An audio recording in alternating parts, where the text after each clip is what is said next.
Now, this lecture is a hodgepodge of several key relationships. There's a ton of science lurking underneath the concepts presented in this video, but what's most important for us at this early stage is to master semantics and obtain a fundamental understanding of the concepts. Now, we usually rely on and use the conservation of mass in chemical reactions when using our typical lab balances.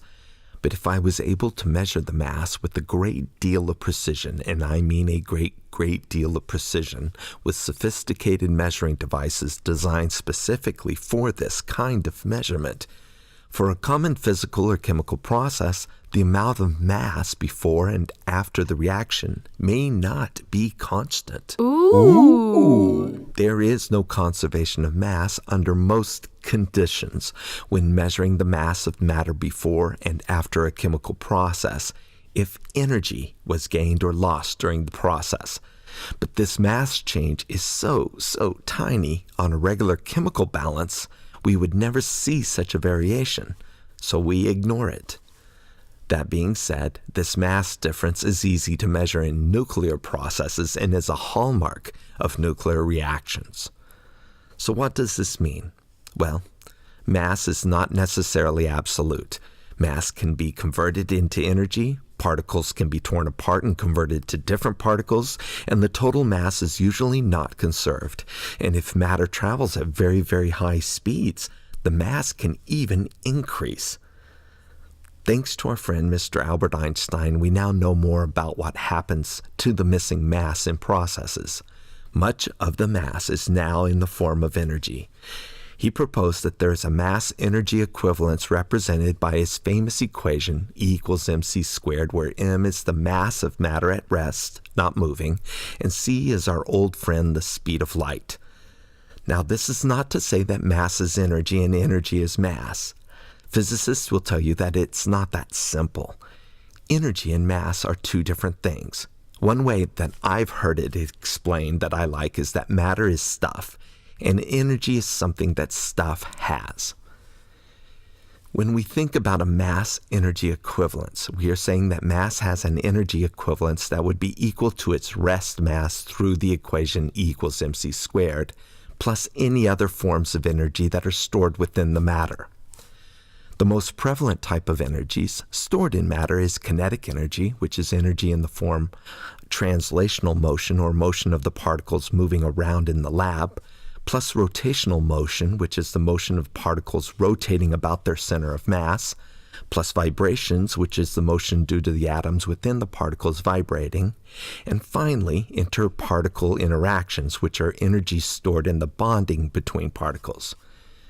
There can be other forms too, but we don't typically need to know those in chemistry. If we do some basic accounting and were to turn all the matter in the universe to its equivalent energy, plus the energy already present, we could then say that the energy of the universe is conserved, which is the first law of thermodynamics. I find it easier to think that the mass energy of the universe is conserved. So what are the units of energy? Well, let's look at E equals mc squared. M is in mass, N is kilograms, and c is speed in meters per second. In SI units, then, the derived energy unit is kilograms meters squared per second squared. Again, to make things easier, we rename this derived unit as a joule, represented by the letter J, named after James Joule, the great English physicist and beer brewer, who discovered the relationships between heat, work, and the internal energy of matter. So way before Einstein and his thoughts about energy, there was Isaac Newton and James Joule and a myriad of other terrific scientists who thought about energy and how to define it. One of the descriptions they used, and is taught in many beginning science textbooks today, is that energy is the potential to do work, where work is the amount of force applied to move matter a certain distance. Work equals force times distance. Doing a unit analysis on this equation, we know that the force is in newtons, which is equivalent to kilograms meters per second squared, and distance would be in meters, so work which is force times distance, gives us the unit set kilograms meters squared per second squared, which is the derived units for joules. So you might say that work is energy, but again, that's not exactly right. Work is not a substance or thing. Work simply describes the method by which energy is being transferred by moving the matter a certain distance. It's a subtle point, but fortunately nothing we need to worry about at the fundamental chemical level. The take-home message is that energy in SI units is kilograms meters squared per second squared, or simply joules, and is something that matter has that characterizes and describes the kind of matter we have in the same way as temperature or volume describes the matter. Matter has energy.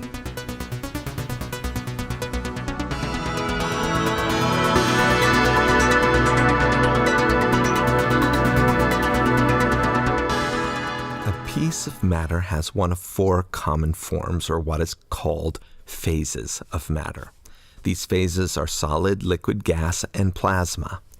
There are other more exotic phases of matter, such as Bose-Einstein condensates, which are found in ultra-cold conditions, or ultra-dense neutron degenerate matter. But again, these are interesting but rare when talking about benchtop chemistry.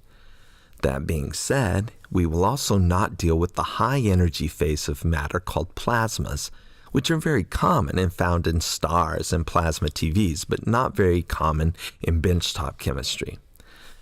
A solid form of matter is the phase in which the particles are very close together and fixed in space. Solids have a definite shape and a definite volume and don't need a container. The only way to change their shape is to cut or grind them. Liquids are a form of matter in which the particles are in very close proximity but not fixed. A liquid is virtually incompressible because the particles are already pretty close to each other. But since they're not fixed, the liquid easily conforms to the shape of the container, though you may not have enough liquid to fill the container.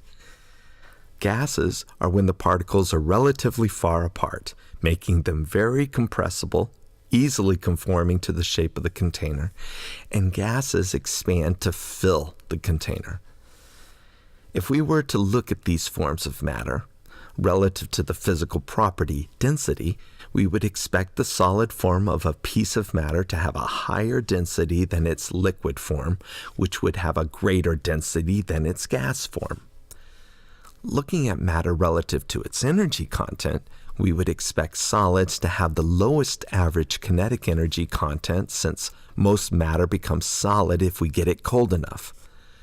Liquids have more particle motions, so would have a bit more energy, and gases are high-energy forms of matter, since this form of matter has the greatest average kinetic energy overall. Sometimes there are many phases in a single system of matter. The easiest way to see different phases of matter within a system is to look at densities throughout the system. Matter regions having a common density and common properties are said to have the same phase of matter. Let's look at a couple of examples of what I mean here. A system could be a heterogeneous liquid mixture of oil and water at room temperature. You would say that the state of matter is obviously in the liquid form for the whole system, but you would see two phases, an oil-rich phase on top and a water-rich phase on the bottom. We say that the oil and water are immiscible liquids. I know each phase has a different density. The water phase is more dense, heavier, and thus settles to the bottom of the container, while the less dense oil phase is lighter and sits on top. You've heard it before, right? Oil and water don't mix. Sand can be said to be a solid state of matter throughout, but is obviously a heterogeneous mixture of a variety of solids having a variety of different densities, and thus many, many different solid phases.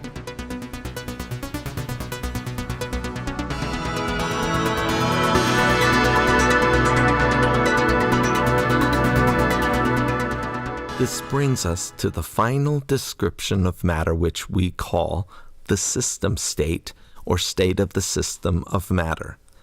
A state of matter is a total description of the system which has enough detail so it can be perfectly reproduced somewhere else. A system, as we have seen, can include multiple phases of matter and a huge array of different particles in different concentrations. The state description needs to have enough detail regarding the state variables, which include densities, volumes, pressures, temperatures, amounts of each different particles, energies, and so on, and also include detail about the number, form, and composition of the phases so we can reproduce the system exactly somewhere else, such as France. Okay. When we get to discussions about the changes that matter undergoes, it'll be important for us to completely identify and understand what the state of the system of matter is at the beginning of a process. Well, let's say the reactant in a reaction process, and what the state of the system of matter is at the end of the process, the products. Understanding the matter, energy, forms, and phases, and ultimately the state of the system is the beginning of understanding the chemistry and may even give us predictive powers.